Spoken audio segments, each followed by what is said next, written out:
सत्ता एक ऐसा खेल है जिसे हम सभी खेलते हैं, चाहे हमें इसका एहसास हो या न हो। शक्ति के 48 नियम में रॉबर्ट ग्रीन शक्ति की गतिशीलता और इसे प्रभावी ढंग से चलाने के तरीके पर एक उत्तेजक और अंतर्दृष्टि प्रदान करता है। इतिहास, साहित्य और समकालीन जीवन से उदाहरण लेते हुए ग्रीन ने 48 कानूनों की पहचान की, जिनके बारे में उनका तर्क है कि किसी भी स्थिति में शक्ति प्राप्त करने और बनाए रखने के लिए आवश्यक हैं।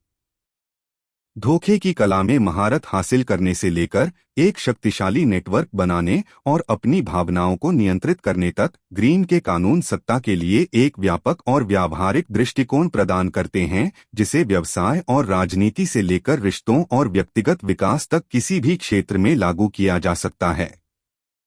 इस पुस्तक सारांश में हम समय के महत्व, रणनीतिक सोच के मूल्य, शक्ति के 48 नियमों से प्रमुख विषयों और अंतर्दृष्टि का पता लगाएंगे और शालीनता और अहंकार के खतरे। चाहे आप अपने करियर को आगे बढ़ाना चाहते हो, दूसरों को प्रभावित करना चाहते हो या बस सत्ता की गतिशीलता की गहरी समझ हासिल करना चाहते हो, शक्ति के 48 नियम सत्ता के खेल के लिए एक आकर्षक और विचारोत्तेजक मार्गदर्शिका प्रदान करते हैं। परिचय, introduction. The 48 laws of power Robert Greene द्वारा लिखित एक पुस्तक है जो किसी भी स्थिति में शक्ति प्राप्त करने और बनाए रखने के बारे में एक व्यापक मार्गदर्शिका प्रदान करती है। पुस्तक सिद्धांतों और ऐतिहासिक उदाहरणों के एक सेट पर आधारित है जो दिखाती है कि व्यवसाय और राजनीति से लेकर व्यक्तिगत संबंधों तक विभिन्न संदर्भों में प्रभावी ढंग से शक्ति का उपयोग कैसे किया जाता है। पुस्तक ने 1998 में अपने प्रकाशन के बाद से व्यापक लोकप्रियता हासिल की है और इसका 24 से अधिक भाषाओं में अनुवाद किया गया है। यह पुस्तक न केवल सफलता प्राप्त करने या व्यक्तिगत लाभ के लिए दूसरों को हेरफेर करने के बारे में एक मार्गदर्शिका है, बल्कि हमारे समाज में सत्ता की गतिशीलता की वास्तविकताओं पर भी एक प्रतिबिंब है। शक्ति के 48 नियम उन सभी के लिए अवश्य पढ़ें जो यह समझना चाहते हैं कि शक्ति कैसे काम करती है और आधुनिक दुनिया में जटिल शक्ति संरचनाओं को कैसे नेविगेट करें। इस लेख में हम प्रत्येक अध्याय में चर्चा की गई प्रमुख बिंदुओं और अवधारणाओं पर प्रकाश डालते हुए पुस्तक का एक व्यापक सारांश प्रदान करेंगे। अवलोकन, ओवरव्यू। शक्ति के 48 नियम एक ऐसी किताब है जिसने दुनिया को तहस-नहस कर दिया है। रॉबर्ट ग्रीन द्वारा लिखित पुस्तक शक्ति की प्रकृति, इसे कैसे प्राप्त करें और इससे स्वयं का बचाव कैसे करें पर एक व्यापक मार्गदर्शिका है। पुस्तक ऐतिहासिक घटनाओं, उपाख्यानों और दार्शनिक चिंतन का एक समामेलन है जिसका उद्देश्य पाठक को दुनिया के तौर तरीके सिखाना है। शक्ति के 48 नियमों को 48 अध्यायों में विभाजित किया गया है, जिनमें से प्रत्येक शक्ति के एक नियम के आसपास केंद्रित है। पुस्तक पूरे इतिहास के उदाहरणों पर आधारित है, जिसमें प्रत्येक कानून को चित्रित करने के लिए नेपोलियन, मैकियावेली और सन जू जैसे आंकड़े शामिल हैं। पुस्तक में चर्चा किए गए शक्ति के नियम पूरी तरह से पालन करने के लिए नहीं हैं, बल्कि उन स्थितियों में विवेकपूर्ण तरीके से समझे और लागू किए गए हैं जो उनकी मांग करते हैं। शक्ति की प्रकृति और समाज में इसके संचालन के तरीके की अंतर्दृष्टि के लिए पुस्तक की प्रशंसा की गई है। हालांकि सत्ता हासिल करने के लिए इसके बेईमान और चालाकी भरे दृष्टिकोण के लिए इसकी आलोचना भी की गई है। कुछ लोगों का तर्क है कि पुस्तक स्वार्थ और दूसरों के प्रति सहानुभूति की कमी को प्रोत्साहित करती है। इन आलोचनाओं के बावजूद शक्ति के 48 नियम एक लोकप्रिय और प्रभावशाली पुस्तक बनी हुई है, जिसे अक्सर व्यापार, राजनीति और लोकप्रिय संस्कृति में उद्धृत किया जाता है।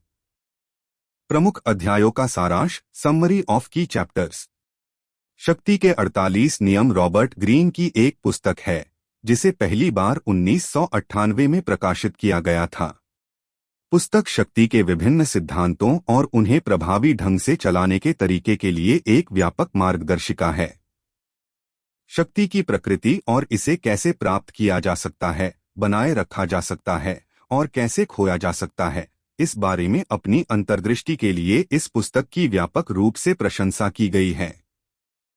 पुस्तक को 48 अध्यायों में विभाजित किया गया है, जिनमें से प्रत्येक शक्ति के एक विशेष कानून पर केंद्रित है।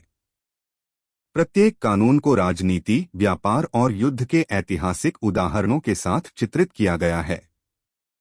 कानूनों को एक तार्किक क्रम में व्यवस्थित किया जाता है। प्रत्येक कानून पिछले लोगों के सिद्धांतों पर आधारित होता है।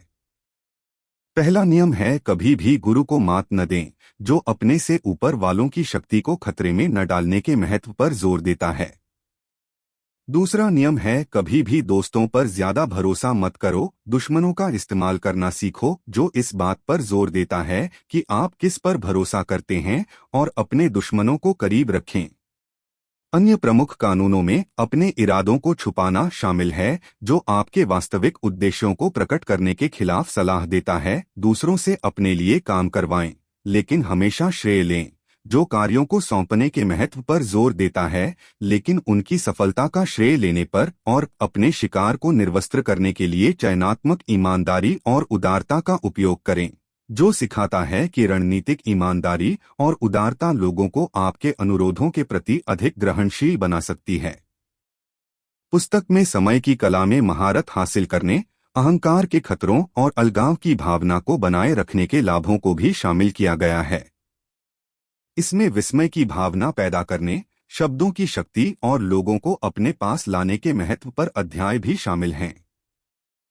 पुस्तक 48वें नियम के साथ समाप्त होती है, जो मान ले निराकार है।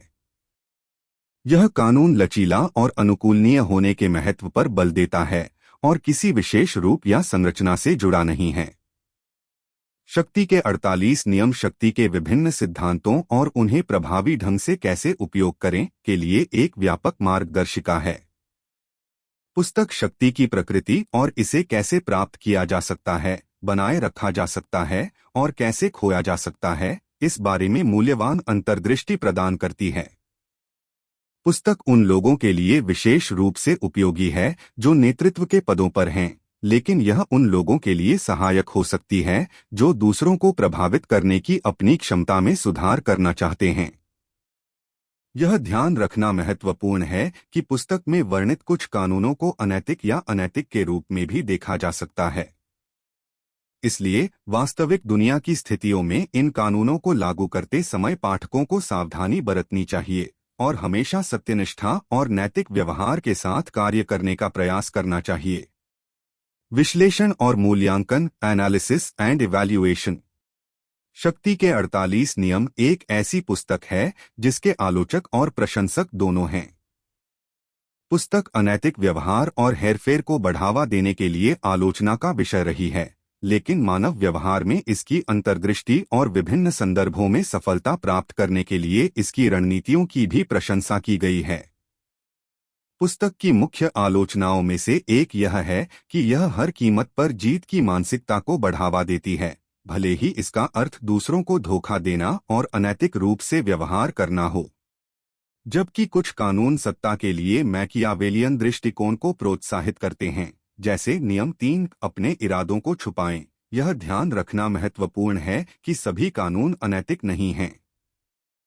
कई कानून, जैसे कानून 16 सम्मान और सम्मान बढ़ाने के लिए अनुपस्थिति का उपयोग करें, नैतिक रूप से लागू किया जा सकता है और रोजमर्रा की जिंदगी में उपयोगी हो सकता है। पुस्तक की एक और आलोचना यह है कि इसमें नैतिक दिशासूचक का अभाव है और यह सहानुभूति और करुणा के महत्व पर जोर नहीं देता है।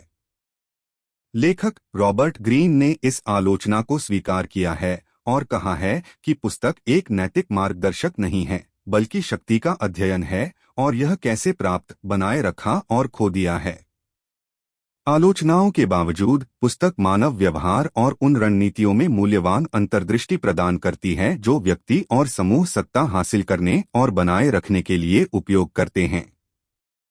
यह शक्ति पर एक ऐतिहासिक परिप्रेक्ष्य भी प्रदान करता है और ऐसे व्यक्तियों के उदाहरण प्रस्तुत करता है जिन्होंने पूरे इतिहास में सत्ता का सफलतापूर्वक उपयोग किया है।